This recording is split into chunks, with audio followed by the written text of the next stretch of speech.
we have to follow the rules. And this applies to short stature because short stature is not that simple. And how to hit your target, right? When evaluating a case of short stature, if you have a case with dysmorphic features, this follows dysmorphic syndromic short stature. If disproportionate, this falls under the category of disproportionate short stature. If not this or that, you think about normal variants, undernutrition, chronic illness, SDA, endocrine disease, and if you cannot find a cause, it's simply idiopathic short stature. And we all know that correct planning is very important when facing a case of short stature. We follow the baseline. At first, take a good history, do anthropometric assessment, clinical examination, baseline investigation, endocrine assessment in the form of growth hormone stimulation test, thyroid function, and sometimes we do genetic testing. So which way shall we go? The very important question is to give or not to give growth hormone. And let me take you through the history of growth hormone. In 1956, it was first isolated from human pituitary. In 1958, it was obtained from cadaveric pituitaries. In 1960, it was clear that growth hormone deficient children could benefit from growth hormone. And finally, in 1985, growth hormone was approved in patients with growth hormone deficiency, but it was reported to have Creutzfeldt-Jakob neurological disease, and this year witnessed a switch from cadaveric growth hormone to recombinant human growth hormone.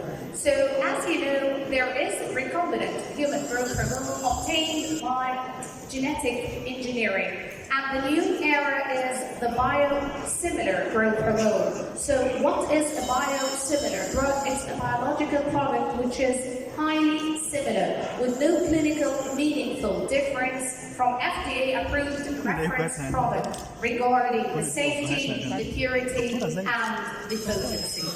So it is similar but not identical. With the reference biologic, there is an overlap in the amino acid sequence, protein structure, mechanism of action, host cell line, manufacturing process, and ingredients. Does FDA approval process differ between the generic and the biosimilar? You can see here in the biosimilar, it's written in the purple book, the other one is in the orange book.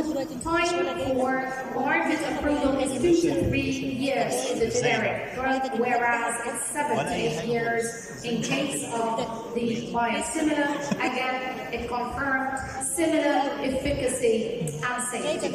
Omniprove is the world's first biosimilar. On the 12th of April 2006, European Commission approved Omniprove, and this is a human growth hormone which is identical in all the features that you have seen to generic growth hormone. It's cost effective and the price is very reasonable. Again, to our questions, who will benefit from growth hormone therapy? You can see a lot of children with short stature, all presenting with being short, but the question is who will benefit from growth hormone among these different diagnoses? This is a 14-year-old boy who came to me with short stature, delayed puberty, and there is a family history of the father being short and then catched up growth at the time of puberty. And the growth chart showed normal at birth, short child, and then more deceleration occurred at the time of puberty. The boy had microcytic hyperchromic anemia, the calcium was low, vitamin D is low, celiac and thyroid are normal, the basal growth hormone was low. Do you think this diagnosis growth hormone deficiency? What do you think, yes or no?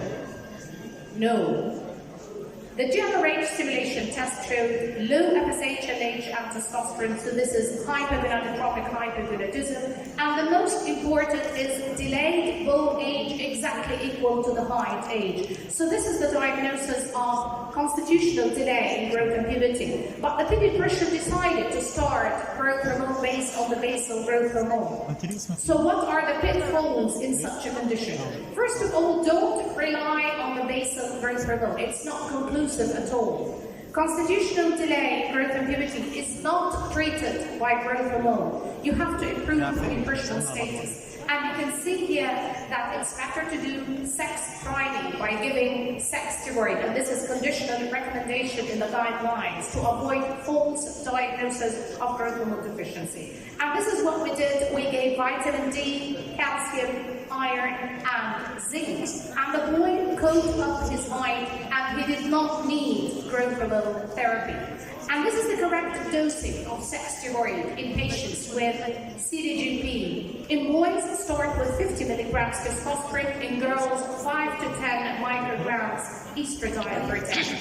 Another case is a 7-year-old girl who was very short, -4.5 standard deviation, very poor growth velocity, 2 centimeters a year, doll-like face, and excess abdominal fat. You can see that she started to decelerate at the time of 3 years and then plateaued. Celiac, cortisol, ACTH were normal, but the free T4 was borderline low with a high TSH.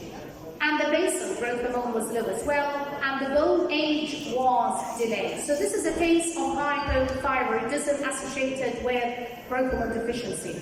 And the pitfalls here, again and again, don't rely on basal growth hormone to diagnose growth hormone deficiency. And don't forget to correct hypothyroidism before doing growth hormone stimulation test, otherwise you're going to have falsely low growth hormone. So we started thyroxine and we did a growth hormone stimulation test. It was very low by clonidine and insulin, and the IGF-1 was low, and MRI Celiac showed anterior pituitary hyperplasia. So the next step, we started growth hormone on the growth hormone deficiency dose. And you can see here criteria for diagnosing growth hormone deficiency based on the Growth Hormone Research Society. And the cutoff for diagnosing growth hormone deficiency is less than 7 nanograms per ml. Remember, you need to do 2 growth hormone stimulation tests to diagnose growth hormone deficiency, but there are some exceptions.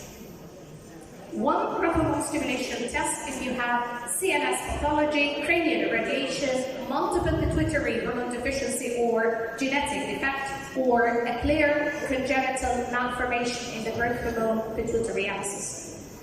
Growth hormone stimulation is not needed at all if you have a diagnosis of Turner, Noonan, Prader-Willi syndrome, SGA, or chronic renal insufficiency.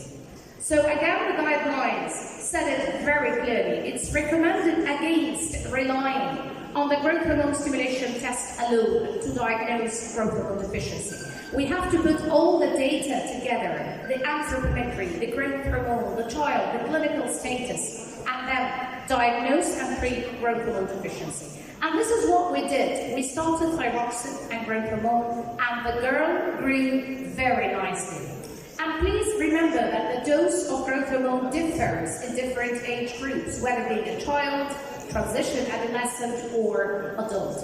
What about the 6-year-old girl who came with short stature? She started by coming to me, and I think she missed the way because this is not an endocrinal case. She's very thin, -2.9 standard deviation. The weight, she has abdominal distension, diarrhea, and thin limbs. Do you think this case fits with an endocrinal disease, being very thin and very short? The answer is no. And if you look here, you can see that she was below the percentile, especially at the time of introducing food. She has failure to gain weight and height. Both are affected here. She was severely anemic, hemoglobin 8, the calcium was low, thyroid was normal, the growth hormone stimulation test is normal, the bone age is not delayed. The pediatrician decided to start growth hormone because she's very short. What are the pitfalls that the pediatrician did? There is no need to do a growth hormone stimulation. This is a GIT case. She's short because of nutritional status. Screen for celiac disease in any short child, even in the absence of GIT symptoms. The ideal treatment is a gluten-free diet. Correct the vitamin, mineral deficiency, nutritional status, and put the child on a gluten-free diet. If failed, you go for growth hormone therapy. So growth hormone in celiac disease is the last step. We did the tissue transglutaminase, it was positive, and this was confirmed by biopsy. Another question, to give or not to give growth hormone in celiac disease in patients with chronic inflammatory disorders, especially celiac disease coexisting with growth hormone. Growth hormone is very effective, but you have to treat the primary GIT disease. SGA, as you know, is a birth weight or length below -2 standard deviation, and this is the updated classification published in the latest guidelines in 2023, classifying SGA into either due to skeletal dysplasia, growth hormone IGF axis abnormality, syndromic short stature, or isolated short stature.